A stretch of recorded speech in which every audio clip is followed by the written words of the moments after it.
ఆగ్నేయ బంగాళాఖాతంలో ఏర్పడిన అల్పపీడనం కొనసాగుతోంది. ఇది వచ్చే 24 గంటల్లో పశ్చిమ వాయువ్య దిశగా కదులుతూ మరింతగా బలపడే అవకాశం ఉందని వాతావరణ శాఖ పేర్కొంది.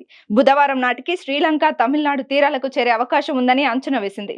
దీని ప్రభావంతో డిసెంబర్ 15 వరకు కొన్ని చోట్ల తేలికపాటి నుండి మోస్తారు వర్షాలు కురుస్తాయని అంచనా వేసింది. ఈ మేరకు ఆంధ్రప్రదేశ్ రాష్ట్ర విపత్తుల నిర్వహణ సంస్థ ప్రకటన విడుదల చేసింది.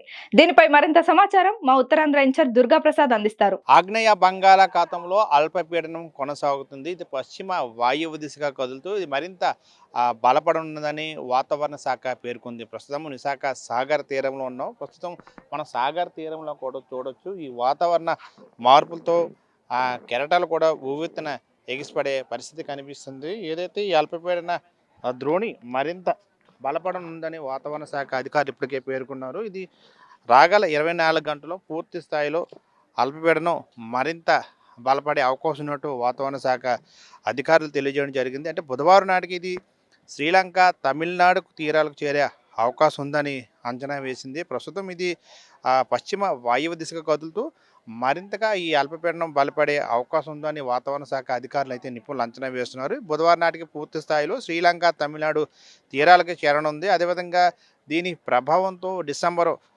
15 వరకు కూడా కొన్ని చోట్ల తేలికపాటి నుండి మోస్తారు వర్షాలు కురుస్తాయని అంచనా వేస్తుంది. అదేవిధంగా ఆంధ్రప్రదేశ్ రాష్ట్ర నిర్వహణ సంస్థ ప్రకటన విడుదల చేసిన ప్రకారంగా మనం చూస్తే ఆగ్నేయ బంగాళాఖాతం ఆనుకొని ఉన్న తూర్పు ఈక్వటోరియల్ హిందూ మహాసముద్రంపై ఈ అల్పపీడనం కొనసాగుతుందని ఐఎండీ తెలిపింది.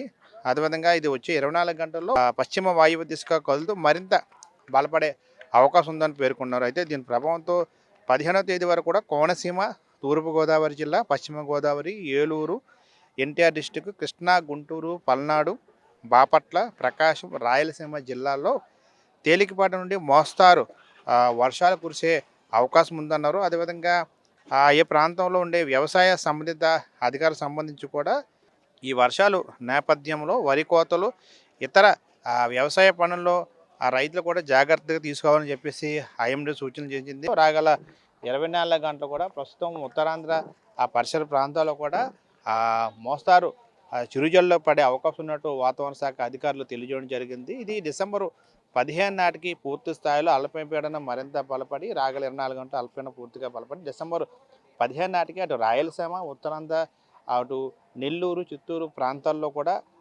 అతి భారీ వర్షాలు కురిసే అవకాశం ఉన్నట్టు ఐఎండీ తెలిపింది. అయితే ఇటీవలే ఆకస్మికంగా వచ్చిన వరదల వల్ల అటు కృష్ణా జిల్లా, ఎన్టీఆర్ జిల్లా కూడా ఇప్పటికే తీవ్ర స్థాయిలో ఇబ్బంది పడిన పరిస్థితి కనిపిస్తే, మరోవైపు ఇటువంటి అల్పపీడనం వరుస తుఫానులతో ఏపీ కూడా చాలా ఇబ్బంది పడిన పరిస్థితి కనిపిస్తుంది. ఇప్పటికే జిల్లా యంత్రాంగం కూడా దీనిపైన అప్రమత్తమయ్యారు. ఏదైతే రాయలసీమ, నెల్లూరు, చిత్తూరు, విశాఖ, ఉత్తరాంధ్ర సంబంధించి ఈ వర్షాల ప్రభావం ఉండే విధంగా ఉంది. ఈ వాతావరణ శాఖ అధికారులు తెలిపిన ప్రకారంగా ఏదైతే ఈ అల్పపీడన ప్రభావంతో ప్రధానంగా ఉత్తరాంధ్ర, రాయలసీమ ప్రాంతంలో అతి భారీ వర్షాలు కురిసే అవకాశం ఉన్న నేపథ్యంలో ఆ జిల్లా యంత్రాంగాన్ని కూడా రాష్ట్ర ప్రభుత్వం కానీ విపత్తుల శాఖ కూడా అలర్ట్ చేసిన పరిస్థితి అయితే తాజా కనిపిస్తుంది. ఏదైనప్పుడు కూడా స్థానిక ప్రజలు కూడా అప్రమత్తంగా ఉండాలి.